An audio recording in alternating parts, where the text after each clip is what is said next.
হায় হায়, surgery করে নিজের একই হাল করেছেন ভিনিসিয়াস। এখন তো কেউ তাকে চিনতেই পারছে না। এই ছবিটা ভালো করে দেখুন তো, প্রথম দেখায় চিনতে পেরেছেন? না চিনতে পারলেও অবাক হওয়ার কিছু নেই, কারণ সোশ্যাল মিডিয়ায় অনেকে বলছেন এটা আর আগের ভিনিসিয়াস জুনিয়র নেই। কেউ আবার মজা করে নতুন নাম ধরেও তাকে রাখছেন। অনেকে মজা করে বলছেন মাদ্রিদের নতুন 150 মিলিয়ন সাইনিং তাহলে নতুন চেহারার ভিনি। তো অনেকে বলতেছেন এই চেহারা নিয়ে রিয়েলে গেলে পেরেজ কি তাকে চিনতে পারবে?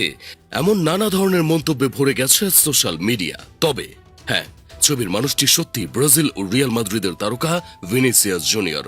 তবে বিশ্বকাপ শেষ হওয়ার পর তার চেহারায় যে পরিবর্তন এসেছে সেটি এখন ফুটবল বিশ্বের অন্যতম আলোচিত বিষয়। 2026 বিশ্বকাপ ব্রাজিলের জন্য ছিল দুঃস্বপ্নের মতো।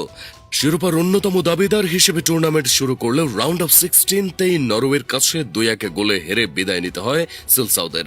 সেই ম্যাচে জোড়া গোল করেন এর্লিং হাল্যান্ড। 1990 সালের পর এটি ছিল ব্রাজিলের সবচেয়ে দ্রুত বিদায়গুলোর একটি। পুরো দলের মতো ভিনিসিয়াস জুনিয়রও ছিলেন সমালোচনার কেন্দ্রে। তার পারফরম্যান্স নিয়ে সমর্থক, সাবেক ফুটবলার এবং বিশ্লেষকদের মধ্যে ব্যাপক আলোচনা শুরু হয়। কিন্তু ভিনি মাঠে সেসব সমালোচনার জবাব দিয়েছিলেন। এই বিশ্বকাপে ব্রাজিল দল হিসেবে খারাপ খেললেও সেখানে ব্যতিক্রম ছিলেন ভিনি।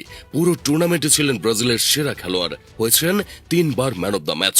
কিন্তু ভিনির এমন অসাধারণ পারফরমেন্স ঢাকা পড়ে গেছে ব্রাজিল দ্রুত বাদ পড়ায়। বিশ্বকাপ শেষ হওয়ার কিছুদিন পর হঠাৎ করেই সামাজিক যোগাযোগ মাধ্যমে ভিনিসিয়াসের নতুন কিছু ছবি ভাইরাল হয়। ছবিগুলো দেখে অনেকে বিশ্বাসই করতে পারছিলেন না যে এটি সেই পরিচিত ভিনি। আগের তুলনায় তার চিবুক, জ লাইন ও মুখের গঠন অনেক বেশি শার্প ও পরিবর্তিত দেখাচ্ছিল। মুহূর্তেই ছড়িয়ে পড়ে গুঞ্জন, ভিনিসিয়াস কি প্লাস্টিক সার্জারি করিয়েছেন? বিভিন্ন ব্রাজিলিয়ান গণমাধ্যম তথ্য অনুযায়ী বিষয়টি আসলে পূর্ণাঙ্গ প্লাস্টিক সার্জারি নয়। ভিনিসিয়াস গুয়ানিয়া শহরের পরিচিত ডার্মাটোলজিস্ট ডক্টর আলেসান্দ্রো লারচাওয়ের কাছে চুইন হারমোনাইজেশন নামে একটি নন সার্জিক্যাল কসমেটিক প্রক্রিয়া করান।